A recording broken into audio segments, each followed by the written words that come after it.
Not long after I moved to South Korea, I was having dinner with a coworker and she commented on the way I was holding my chopsticks. She told me that people in Korea believe the further back you hold them, the further away from your hometown you'll live when you grow up.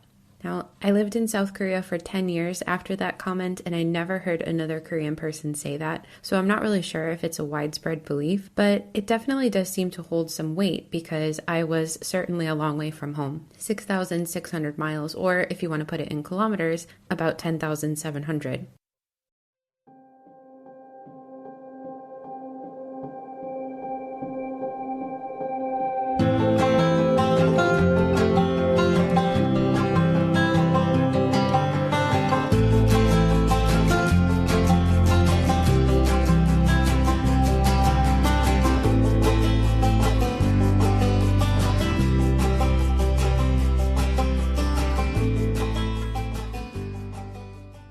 I grew up in a place called Michigan, and if you want to find Michigan on a map, bordering Canada, you'll see a state divided into two peninsulas and surrounded by the Great Lakes. That's Michigan.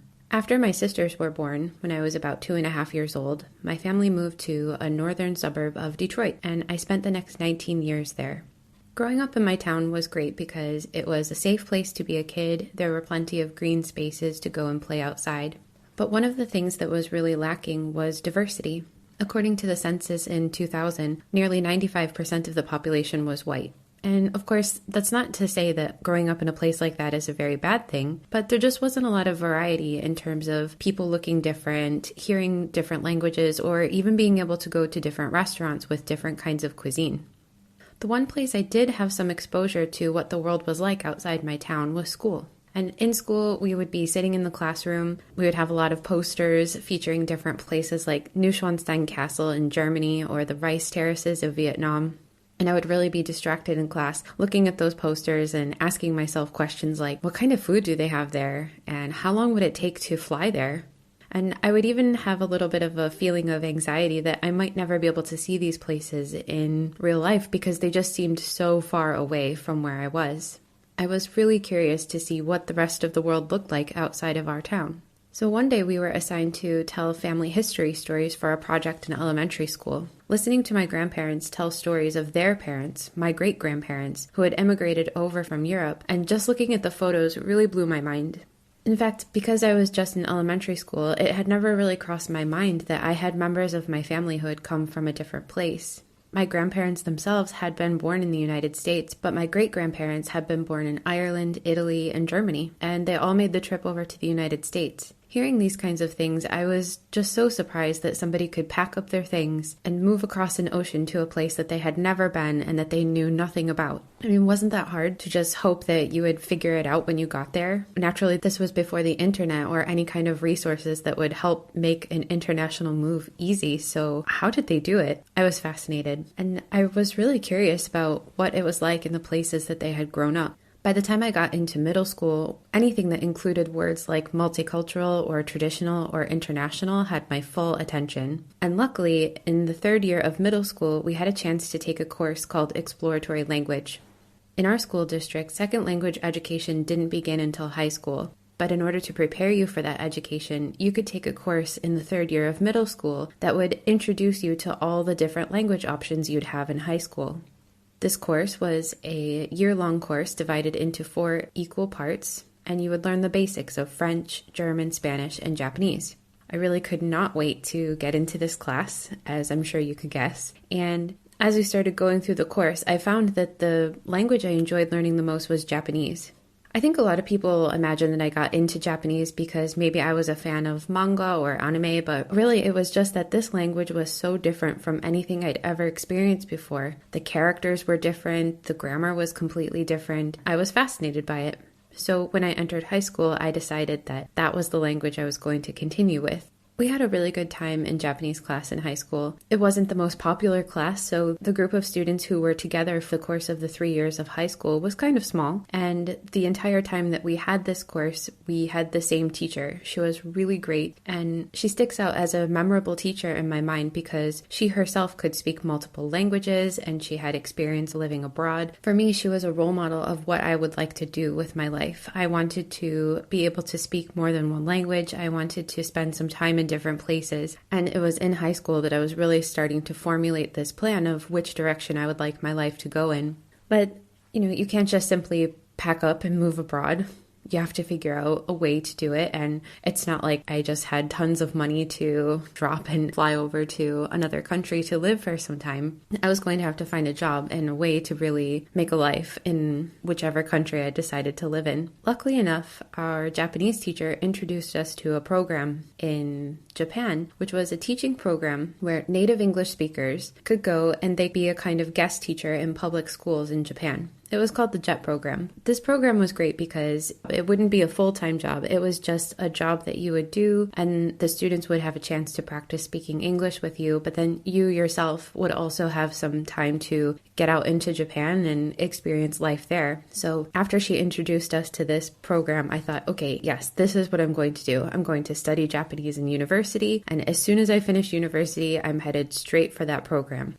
The university not far from my home had a great Japanese program with a renowned Japanese professor, so it was an easy choice to apply to go there. And another great thing about it was that I would be able to keep my job that I had began working in high school. I worked as a medical transcriptionist during the week, so I could keep my job, go to university, and prepare to move to Japan. I happened to get a job on the weekend at a Japanese grocery store about 40 minutes south of where I was living. And that job was one of the best jobs I've ever had. I mean, the hours were long. I was working early in the morning till mid-evening every Saturday and Sunday. But while I was there, it was great because I had a chance to speak Japanese all day and really get ready to be speaking Japanese in a real-world setting. I was talking with customers and, of course, with our employees, many of whom had actually immigrated from Japan over to the United States. So it was a really good time. It was like a little family there. My major wasn't specifically Japanese language, but Japanese history and culture. It was East Asian studies with a focus in Japan. So right alongside learning the language, I was also learning about the culture, the history. We were reading books like The Tale of Genji, and our professor even hosted a tea ceremony at his home. Those kinds of things really stick with me, and they only fueled my desire to get into this program and get over to Japan and experience what life would be like there.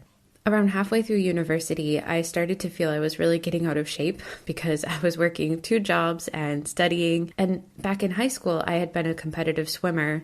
When you are a competitive swimmer on a high school team, you practice 3 hours a day, 90 minutes before and after school. So I really needed to replace that physical activity that I'd been missing out on for the last 2 years. On my way home from work one day, I happened to pass a new Taekwondo studio that just had opened up. So I pulled into the parking lot, and fortunately, it was a group of adults inside that was taking a class. Taekwondo studio, it's fully possible it was just for kids, but fortunately, it was for adults. So I went in and I ended up signing up right that day for some classes, and I loved it. It was great. It was a really intense workout. I found it to be great stress relief. If you're ever looking for some kind of exercise, I recommend Taekwondo.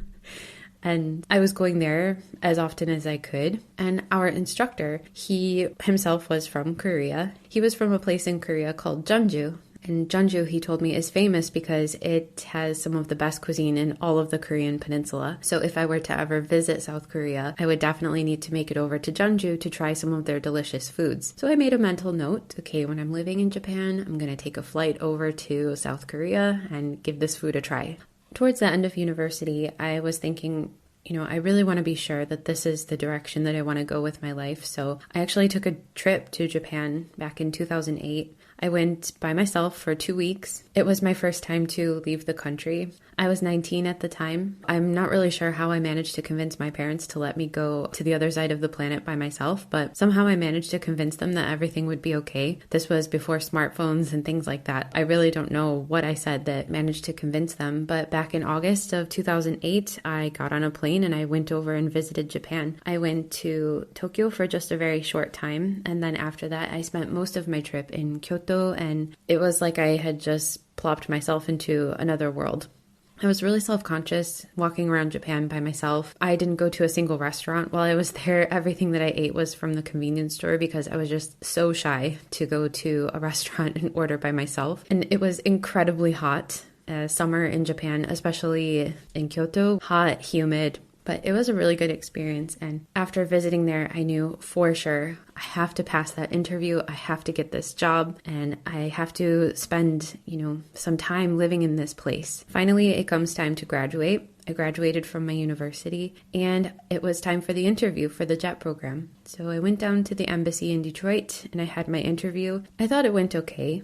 It was something that I had been preparing for since high school, 7 years of thinking about moving to Japan after finishing my university time. It was a lot of pressure. I was really nervous during the interview, but I thought, yeah, it should be okay. One thing I was worried about was that I didn't really have any experience as far as teaching. I knew a lot of applicants had experience with babysitting or tutoring, but unfortunately, I just didn't have any. I didn't really put that as a priority. I focused more on being able to speak Japanese. I thought that might put me at a little bit of a disadvantage, but hopefully it would still work out. The results came in the mail on April 7th. The reason I remember that is because it's my dad's birthday. And when I opened up the envelope, I had never been so nervous in all of my life. And I opened it up and I checked it out and I had been waitlisted. I was crushed.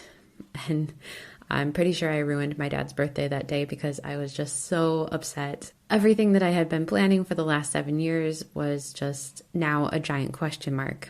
There was no guarantee that I would be called off the wait list that year. The JET program is a really competitive program. It's known for being competitive, and maybe I'm going to have to wait a year and apply again. I started thinking, okay, what am I going to do with my time for the next year while I wait and try to make myself more eligible for the program next year? I thought, all right, well, I'd better get some experience with teaching. First of all, maybe I need to start tutoring or that kind of thing. And also maybe I can continue to brush up on my Japanese because maybe it wasn't good enough during the interview. But I had really had my heart set on moving abroad that year. I was ready to go. I was ready to go on to a different part of the world. And then I thought, well, maybe there's a similar teaching program in Korea. So I looked it up, and sure enough, there is a teaching program to be placed into a public school in Korea and act as a guest English teacher called the Uppbeat program. And I thought, well, maybe if I go to South Korea for a year first and teach, and then I'll have that teaching experience, they'll see that I have this experience abroad, and maybe it'll make me a more eligible candidate. I was asking myself, what do I even really know about Korea? I mean, I've been taking taekwondo classes, and all I know is that Jeonju has really good food. I had passed a Korean church on my way to my work at the Japanese grocery store, and the church was at an intersection, so anytime I would be stopped at the traffic light, I'd be staring at the sign, just asking myself, how is that pronounced? There are little circles in the writing system, and for me, that's what really set it apart, is just these very frequent circles. They were all in different places throughout the characters, and I just thought, I wonder what that's pronounced like. But besides that, I really didn't know anything about Korea. I didn't know anyone living in Korea. I'd never been there. I didn't even know really what kind of food they had. But I thought, well, maybe if I just go there and give it a try and see. It's only a year, and then this will really boost my application for the JET program. So let's go for it. So I applied for the Uppbeat program, and when you apply for the program, you can request a certain area to be placed in. So I thought, if I move to the capital of Seoul, that's just going to be such a massive change between the town that I currently live in. We had about 70,000 people in our town, but Seoul is this sprawling metropolis of 10 million people. So I thought maybe that's a little bit too big. And thinking back to Tokyo, which is the only other city that I'd been to that was similar in size, it seemed really intimidating to live in a place like that. So instead, I applied to live in Busan, which is the second biggest city. It's only about 4 million people, and it's on this very southern coast. So there would be mountains and the ocean. Michigan had neither mountains nor oceans, so it would be a really different experience, but something that sounded really beautiful and a nice place to give it a try. So I applied, and not long after that, I found out that I was going to South Korea. In August of 2009, I packed up my 2 suitcases that we were allowed, said goodbye to my family, and got on the plane. We landed in Incheon, which is the airport outside of Seoul, the major airport of South Korea, around midnight. There were other teachers arriving at the same time, so they got a good collection of us, and then we took a bus down to, where else but Jeonju, the place where my instructor was from, for 2 weeks to have our orientation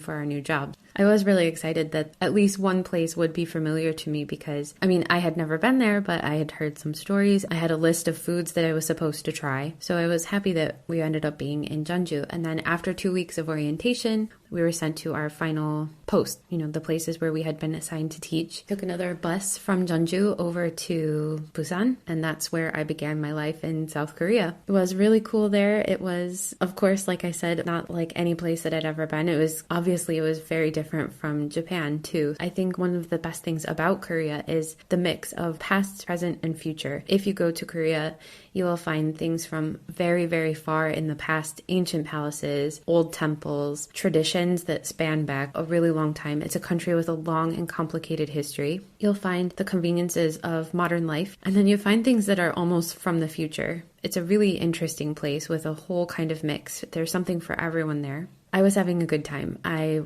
didn't live too far from a university, and at that university they hosted a language exchange. So you could go and you could practice speaking Korean, and then in return, the people studying with you would have a chance to practice their English as well. And that was fun. And as time was passing, I realized that I was enjoying myself so much there, and I was not really sure that I actually wanted to leave. I thought maybe I'll stay for another year. The food was great. The people were great. I was starting to learn some Korean, and I was thinking maybe I'll stay for another year and then go to Japan after this. But in that time, I ended up meeting a guy who would go on to become my husband. So I never did actually leave Korea and go to Japan. I visited there several times. I took lots of trips. Korea and Japan are very close together. You can take a 90-minute flight between the two. So I did do some traveling in Japan, but rather than move over there, I ended up moving up to Seoul, the capital for my husband's work. So 2 years in Busan, and then we moved up to Seoul. For reasons that are not super important to this story, married life was not going very great. We were having a pretty hard time. On our second anniversary, we decided to take a trip to Thailand. Like I said, things were not going well, and I'll skip the details, but there was this boat cruise that I had booked us to go on. It was a nature cruise, and the man would explain things about the local flora and fauna, and you'd also have a chance to see a sea cave. So I booked us on this nature cruise, but I ended up going by myself. While I was on the boat, I met this woman. She was maybe in her 60s, and she just asked me if I was traveling alone. I can talk about it easily now, but back then I was having a hard time with the fact that I was there by myself. I didn't want to be there by myself. And so I just ended up spilling my guts to this lady about the difficulties that I was having. And she ended up telling me her life story in return, that she had been in a similar situation, a very difficult situation, and she made the decision to get a divorce. And after doing so, she was able to focus on herself. She ended up becoming an investment banker, and now she was just traveling around the world. And it was because she had taken control of her own life and tried to focus on herself. So she suggested that I do the same. I think it also really helped that she was British because, as an American, any sophisticated lady with a British accent just seems like she definitely has all the answers. So when she said that to me, it kind of gave me the confidence to go through with what I had already been considering. I had some confidence in myself in certain places in my life, but in other places, such as the way that I should be treated as a person, I was not so confident. So I had been putting up with things I shouldn't have.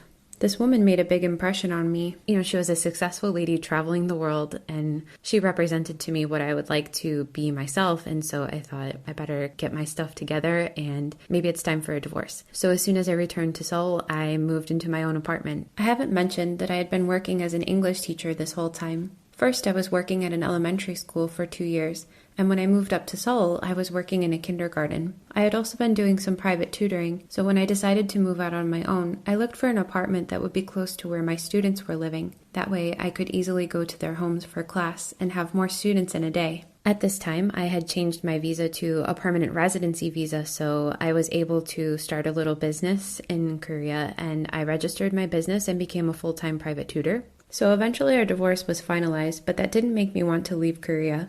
I was enjoying my work, I loved my job, and being my own boss was ideal because what I really wanted to do was work as hard as I could for 7 or 8 months at a time, from early in the morning until late at night, 7 days a week, and earn as much money as I could, and then I would take about a month to go travel somewhere, usually around my birthday. And in a future episode, I'll be talking about an organization that I did some traveling with, which is called Earthwatch. It is the coolest way to travel, so I'll definitely be talking about that in the future. So I was working, I was doing some traveling, I was meeting people, spending time with friends, and also occasionally going on dates and things like that. And I met someone who went on to become a very close friend of mine. It's important for this story to note that this was one of those complicated relationships. He was from France. We had so much in common between us. We always had lots to talk about. We were interested in food and travel. He did go back to France, but this was kind of my motivation to start visiting France. So over 3 years, I visited France 4 times. He lived in Paris, so what's a better reason to go visit your friend than you also get to see the Eiffel Tower at the same time? I made the trip over to Paris, and he was working at the time, so I would see him in the evening or for dinner or something like that. But a lot of my time that I visited France was just me by myself traveling around. And that was something that I really liked to do. I did mostly travel by myself, so I didn't mind. And France really started to leave an impression on me. The proximity of France to the other countries in Europe also made it tempting. One time that I visited, I took a day trip over to London, and I thought, man, it would be really cool to live in France and be able to travel to these other countries just by a train ride. Geographically, South Korea is linked to the Asian continent, but because of the difficulties with North Korea, it's almost like an island. So if you want to go somewhere, you need to take a plane or at least a boat. And so sometimes travel can be a little bit tricky. But in Europe, you just get on a train or even a car or a short plane ride, and there you go. You're in a completely different country. So I started to get this idea in my head to maybe make the move to France. And I was coming up maybe on my 9th year, I think, in South Korea when I started to have this idea that maybe after 10 years in Korea, it was time to make another move. I left the United States when I was 21. My 31st birthday was coming up, so maybe just a solid decade in Korea would do it, and then it would be time to move on. So I started thinking about different ways that I could move to France. Naturally, I had gone to South Korea on a teaching program, so maybe there was something similar in France. And sure enough, there is a teaching program to teach English in public schools in France. For Americans, it's called TEPIF. For people of other nationalities, and actually even for being a native speaker of other languages, you can also come to France in this program. It's the language assistant program, assistant de langue. So if you are a native speaker of something like German or Italian or Spanish, and you would like to come to France and teach, that might be an option for you. It's another one that is pretty competitive. And one of the requirements for this program is that you need to be able to speak French at a B1 level. B1 is intermediate, so you can't be a basic speaker, but you don't have to be completely fluent. So I thought, all right, well, I don't have a ton of time to get to a B1 level, so I better start studying. I found a French person to become my French tutor in Korea. I was still working long hours. I would work from about 7 in the morning until 8 or 9 at night. It would just be booked fully solid with class. But after class, one of my favorite things to do was just go to a hookah bar that was not too far from my house and have a mint shisha while I studied French just by myself. That was one of my favorite ways to relax. So I was studying as much as I could, trying to learn French as quickly as possible. The application deadline was coming up, so I booked the last possible test before the application deadline. You can take a French proficiency test through Alliance Française. It's a language academy with schools all over the world, including Korea. So I booked it and I got my test results back, and I was 7 points short of having a B1. I was freaking out slightly because I was at a very high A2. High A2 for a competitive program just isn't going to cut it. There's no flexibility on your level of French if you're trying to participate in TEPIF. I did submit my application with this A2, but then I booked another test as fast as possible because TEPIF is famous for extending the deadline. So I had my hopes that if I just book this test and I take it again, maybe I can get to B1, and then I can supplement my application with these better test scores before the actual deadline. So that's what I did. I went back down to Busan where the test was taking place. I couldn't take it in Seoul because I wouldn't have the results in time. The second time that I got my test score back, I passed with just 11 points. So I really snuck in there. But a B1 is a B1. So I sent in the email to update my application, but I never heard back about if she had received my updated results or anything. Then we went on to the long process of waiting for the result. And this program is notoriously slow for applications, acceptance information, all that kind of thing, getting your documents. If you are considering moving abroad with this program, it's just something to keep in mind. It's a very slow process. Also, a little bit of foreshadowing about living in France in general when it comes to administrative things. TEPIF has its own subreddit, so when the results started to come out, everyone was posting on this Reddit. First, it's the rejection emails. So as soon as people started getting rejection emails, they were posting about it. I got an email right around the same time, and I was sure that I had been rejected. I was scared to open the email because I thought, oh, I've been rejected. I'm getting my email at the same time as everyone else that's being rejected, so it doesn't look good. Then I was put on the waiting list, so I got an email that I was on the waiting list again. I took it much better this time than I did the time before, back when I was hoping to move to Japan. I was still really disappointed, but I had my fingers crossed because the difference between the JET program's waitlist and TEPIF waitlist is that it is pretty common for people to be taken up off the waitlist as people drop out from the program for different reasons before it begins. A few weeks after that, I was taken off the waitlist. It was so exciting, and I had to start to prepare to move from South Korea to France. It's also important to note that at this time, the friend that I had been hoping to have as a connection in France was now out of my life. So I was going to a place where I didn't really know anyone and I wouldn't really have any resources. A big difference between the EPIC program and TEPIF program is that in the EPIC program in South Korea, you're really supported all along, of course, to get your job, but then to get your apartment and your bank account and your phone number, all these kinds of things that you really need to live abroad. But with TEPIF, it's a little bit different. You get the job, you get your placement, and then it's kind of on you to find a place to live, get your bank account, get your phone number. These are all your own responsibility. So being a pretty weak French speaker, I was pretty nervous about that. But anyway, I packed up my stuff. Naturally, all the big stuff like furniture and things I just sold, but anything that I definitely did want to have with me in France, it ended up being about 25 boxes. I boxed it all up and I took it to the post office, and then from the post office, I had it put on a boat. A lot of people ask me, how did you move without a moving company? And of course, I didn't have an address in France yet. What I had done was, and if you are thinking of an international move and you want to do it by yourself, if you're just sending boxes and not furniture, it is possible. You can do it. I ended up finding one of those shipping centers where if you want to buy something from another country, but that seller doesn't actually ship to your country, you can order it to an address and then that person or that company will then forward it on to you. I ended up getting in touch with one of those kinds of companies, asking if I could have my 25 boxes of stuff delivered to them, and then if they would then forward it on to me once I had my French address. Most of the companies that I emailed completely ignored my email, but I did get one that agreed to do this. So I sent all 25 of my boxes over to this random address that I wasn't really sure if I would get my stuff. They had really good reviews, so I was hopeful. I sent all my stuff by boat. It took about 2 months to get there. In the meantime, I moved to France. During my visits to France, we visited a few different cities, and the place that I loved the most was the region of Reims. And so I thought, that's a place that I would like to live because it's not too far away from Paris. So on the weekends, if I want to visit Paris or if I want to go to other cities, it is a big area where there will be access to trains going all over the place. But still, it would be a quiet place because I had had such a good experience moving to a smaller city in Korea. I thought maybe this is the way to go again.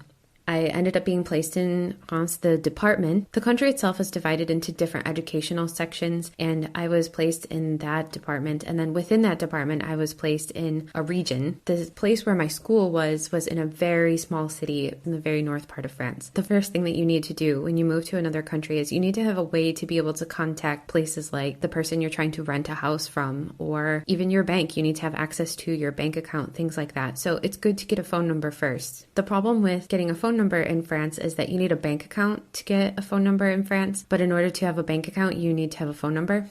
That was a challenge at the beginning, but I ended up getting my phone number first by paying a deposit. So I got my phone number set up, and then finally, after a lot of convincing at the bank, I was able to get a French bank account. The woman was very kind and patient with my weak French. In France, it's a little bit challenging for Americans to get a bank account because there are some legal obstacles in place for banks in terms of having an American customer. So they're really hesitant to do that, but eventually I did get a bank account. And then after I got my bank account, account and my phone, it was time to find a place to live. I had been staying in an Airbnb since I arrived at the beginning of September in 2019, and school would begin on October 3rd, so I wanted to get settled before then. I visited the town where my school was, and when I got there, it was a nice town, but there just wasn't really anything going on. When I got off the train, I noticed that I didn't really see many people. There were a lot of for sale and for lease signs. I saw one supermarket, but as far as restaurants or bakeries, things like that, I didn't really see anything open. So I thought it might be a little bit challenging to live here because the job itself was only going to be 12 hours a week. So what was I going to do with the rest of my free time? And so I thought maybe I'd better live in the closest bigger city. That city was Charleville-Mézières. I went to go visit Charleville-Mézières and I loved it. It was just like what I had been hoping to find. Not a very big place, but big enough that I would be able to make friends and do something in my free time, have a chance to speak French, all that kind of thing. So I found an apartment. I rented it. It was really cute. It was up in the...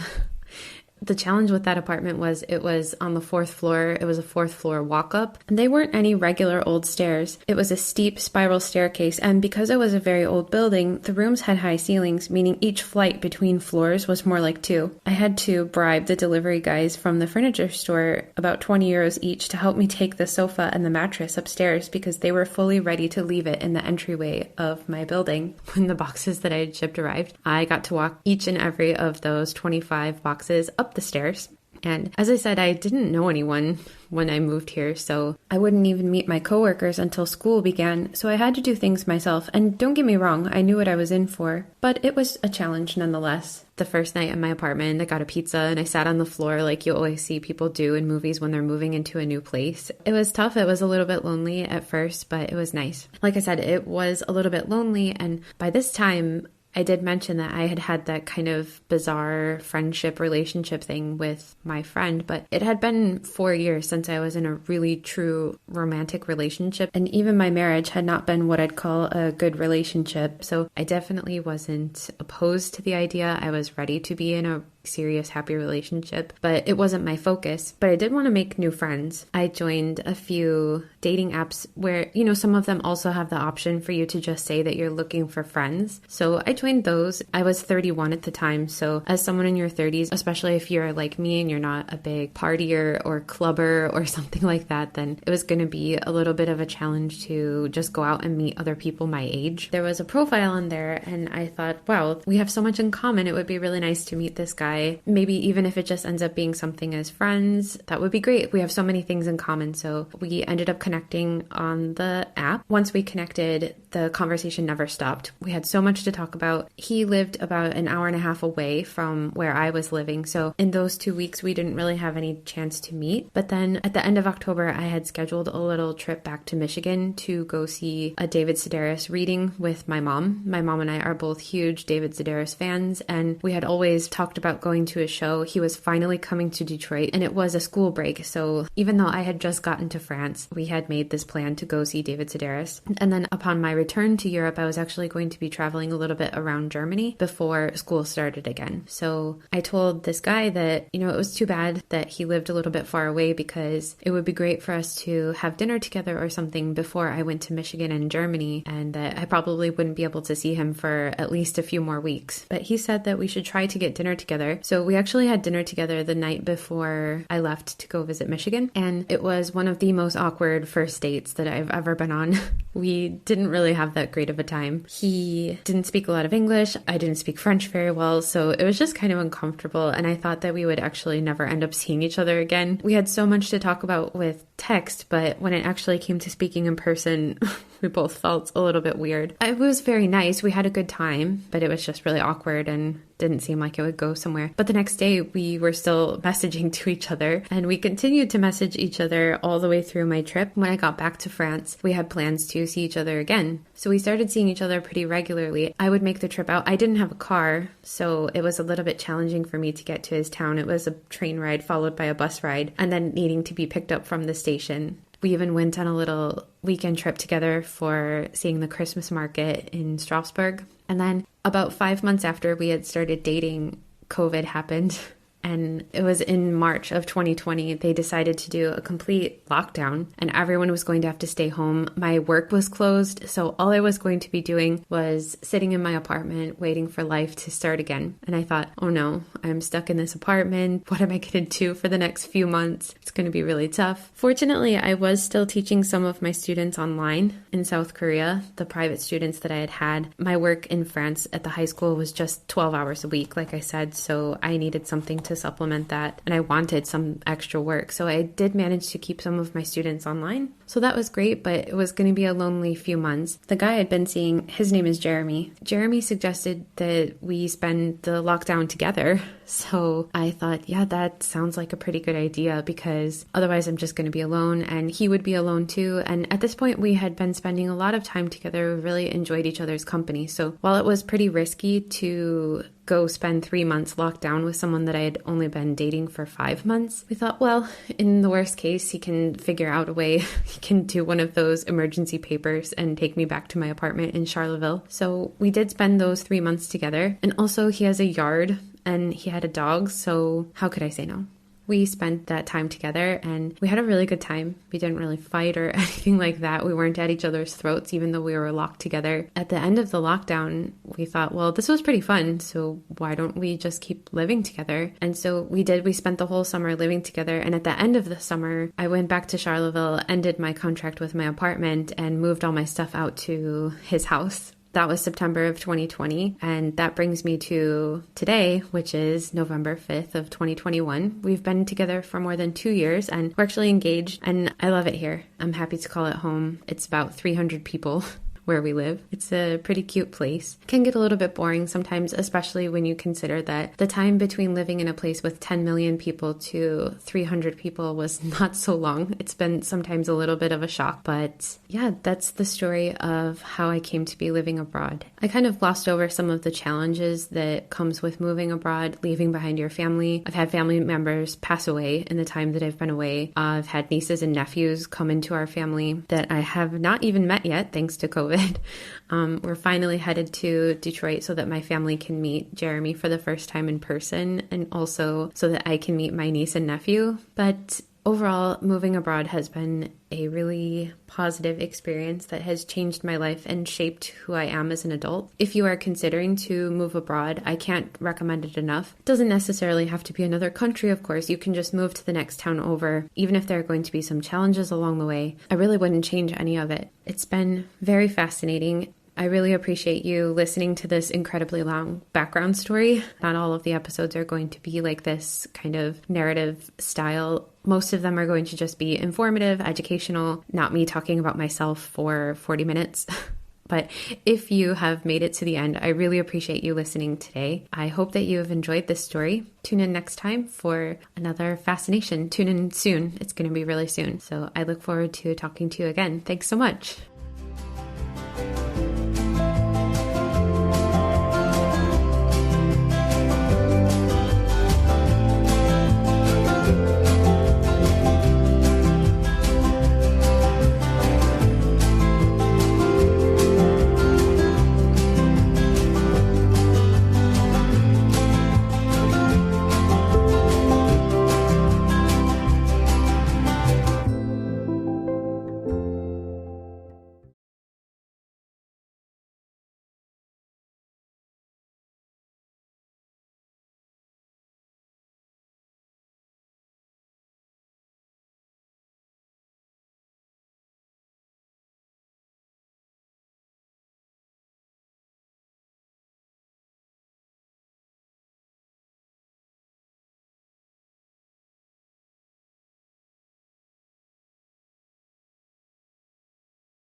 So eventually,